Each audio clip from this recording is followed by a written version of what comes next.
Shakespeare just got a pop music rewrite, and Juliet puts a new twist on the story of the Romeo and Juliet heroine.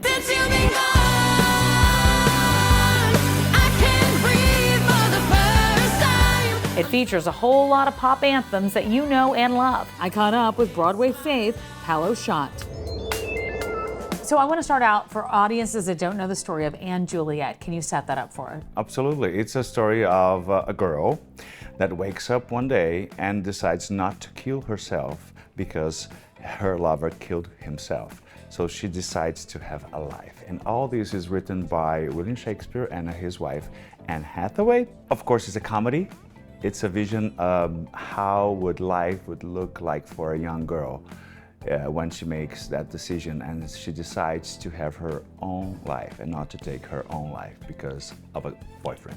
I feel like now, of all times, to hear that empowerment for women, it has to feel so strong, right? Absolutely, and it's a show about respect, about having all kinds of people in the show, you know, and seeing them for being just people.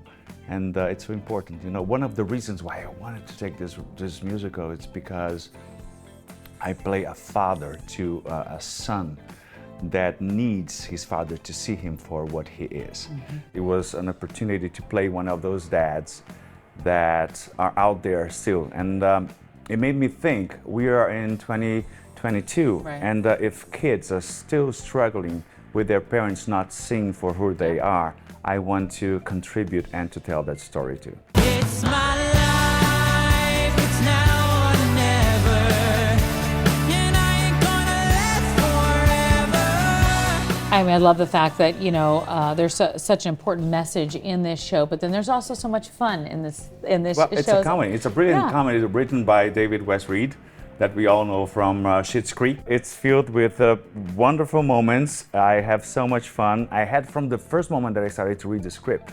You know, I cried and I at the same time I couldn't stop laughing. And we are very blessed to have all these wonderful actors with me to share the stage with me, like Stark Sands, like Betsy Wolfe, like Melanie LaBarrie, who came from the original production of Anne Juliet in the UK. So to have these people around me, you know, because it's something that it's not exactly on my repertoire. Sure. You know, as an opera singer and then as a leading man in South Pacific, to have this opportunity to do comedy is just a blessing. Those are two very different audiences, right? Yeah. So how is this to be going from opera audience to Broadway fans?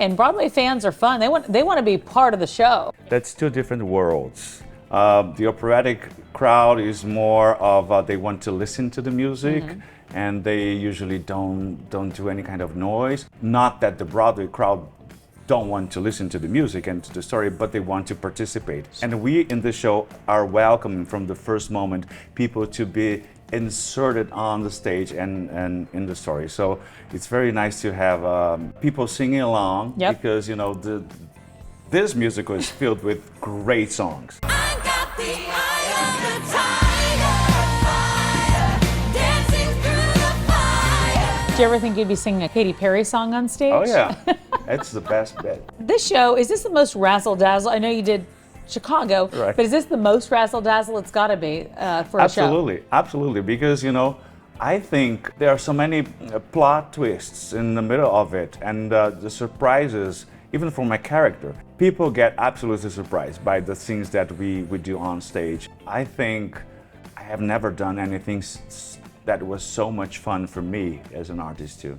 So let me ask you this, and I don't know if I'm going to use the words right, but do you ever use your operatic voice in this show? That was a question. Okay. You know, when we first started to rehearse, I thought, because the character is French, and I thought of bringing this French voice, speaking French voice and singing French voice. And then our music supervisor said, no, bring your operatic voice. And I said, I'm on it for it. And it works, you know, it's very, very funny. Can you give us any part of it, or we'll shatter glass? Well, I don't know. Come to the show. Okay. I won't put the pressure on you. You're a Tony winner as well. I feel like you've done 3 very different shows on Broadway. It's Absolutely. I mean, you know, 2 that are very, very well known, one that I think is going to be very quickly. Yeah, you know, the first appearance was with South Pacific. Sure. and a show that ran for 2.5 years. It was the first revival of South Pacific and the last. But people still talk about that show with a beautiful Kelly O'Hara on it. Yeah, they do. They sure do. I remember going by seeing that marquee all the time. Right. It feels good to be back on Broadway. Absolutely, yes. Every time that I come here, I'm very humble, very happy to be part of this wonderful community.